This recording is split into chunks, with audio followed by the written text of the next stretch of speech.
Assalamualaikum warahmatullahi wabarakatuh. Halo sahabat pelaku usaha di seluruh Indonesia.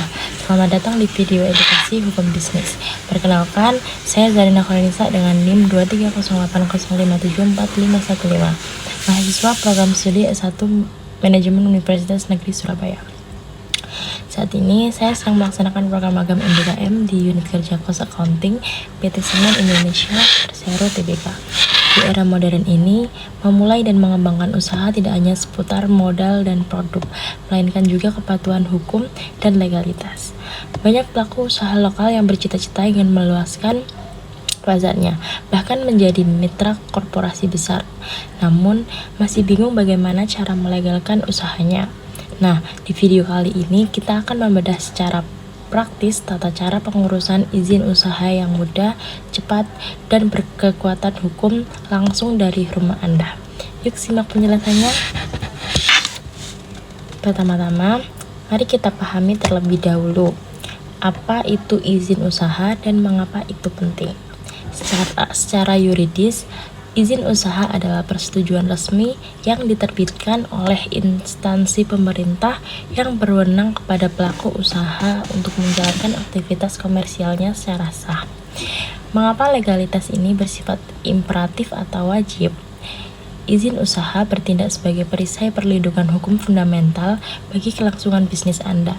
Bisnis yang memiliki izin tertulis akan terhindar dari resiko penertiban, sanksi administratif, maupun konflik hukum di kemudian hari. Selain itu, legalitas merupakan prasyarat mutlak jika usaha Anda ingin naik kelas dari skala mikro menjadi mitra vendor korporasi skala nasional. Selanjutnya kita harus mengenali jenis-jenis usaha berdasarkan bentuk payung hukumnya.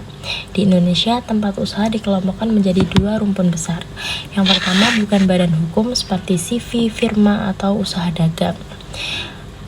Pada bentuk ini tidak ada pemisahan tegas antara harta pribadi dan harta tempat usaha. Yang kedua ada badan hukum atau PT, memiliki karakteristik legal persona yang mandiri. Artinya ada pemisahan mutlak antara kekayaan pribadi Anda selaku pendiri dengan kekayaan perseroan. Di video ini kita akan fokus pada bentuk PT karena memiliki kredibilitas tertinggi dan menjadi standar baku yang dipakai oleh perusahaan besar seperti tempat saya magang, yaitu PT Semen Indonesia. Kabar baiknya, sistem hukum kita pasca UU Cipta Kerja kini mengadopsi risk-based approach atau pendekatan berbasis risiko. Dokumen perizinan disesuaikan dengan tingkat risiko usaha, sehingga untuk usaha mikro dan kecil pengurusannya menjadi jauh lebih sederhana. Lalu, bagaimana tahapan pengurusan izin usaha secara praktis? Saat ini pemerintah telah mengintegrasikan seluruh layanan perizinan satu pintu secara elektronik melalui sistem OSS atau Online Single Submission. Prosesnya sangat transparan dan bisa diakses dari mana saja. Berikut adalah tiga langkah mudahnya. Yang pertama, registrasi akun. Sahabat pelaku usaha cukup mengunjungi situs resmi di oss.go.id dengan siapkan NIK KTP, nomor WhatsApp, dan alamat email aktif. Selanjutnya, klik tombol daftar. Pilih skala usaha Anda dan ikuti petunjuknya hingga mendapatkan hak akses berupa username dan password. Yang kedua, pengisian data teknis. Lakukan login ke dalam sistem, kemudian isi data badan usaha PT Anda dengan lengkap. Mulai dari nama perusahaan, modal awal, alamat lokasi usaha, hingga memiliki kode KBLI atau klasifikasi baku lapangan usaha Indonesia yang sesuai dengan jenis industri Anda. Yang ketiga, penerbitan NIP. Setelah seluruh data divalidasi oleh sistem, Anda bisa langsung mengunduh dan mencetak NIP atau nomor induk berusaha. Untuk usaha tingkat risiko rendah, NIP ini sudah berfungsi penuh sebagai identitas sekaligus izin operasional resmi usaha Anda. Untuk memberikan gambaran nyata, mari kita bedah sebuah contoh kasus sederhana. Bapak Budi memiliki usaha lokal yang bergerak di bidang pengadaan komponen cadangan mesin pabrik. Beliau melihat peluang besar untuk menjadi mitra penyedia komponen bagi PT Semen Indonesia, yang saat ini berkomitmen mengoptimalkan tingkat komponen dalam negeri di atas 40%.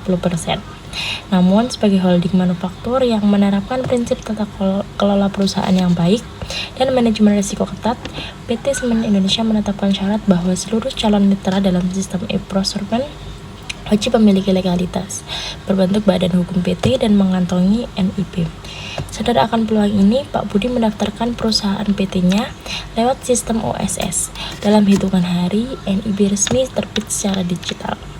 Berkat dokumen legalitas tersebut, usaha Pak Budi resmi naik kelas berbadan hukum, terlindungi secara regulasi, dan lolos verifikasi kualifikasi untuk menjadi vendor resmi di PT Semen Indonesia Persero Tbk.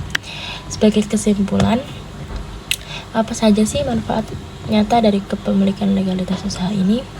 Yang pertama, kepastian hukum. Usaha Anda sudah diakui secara negara secara legal dan terlindungi dari segala bentuk risiko operasional kontrotatif. Yang kedua, kemudahan akses finansial, yaitu membuka gerbang lebar untuk mendapatkan pembiayaan atau permodalan dari sektor perbankan formal.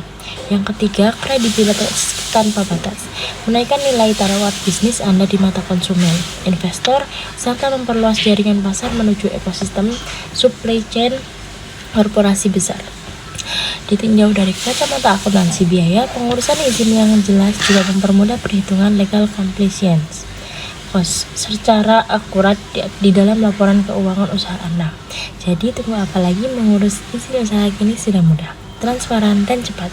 Mari bersama-sama kita bangun usaha yang sehat, kokoh, dan taat hukum. Saya Zana Fadinsa, pamit undur diri dari program workshop magang hukum bisnis UNESA 2026. Terima kasih atas perhatian Anda, salam sukses dan sampai jumpa.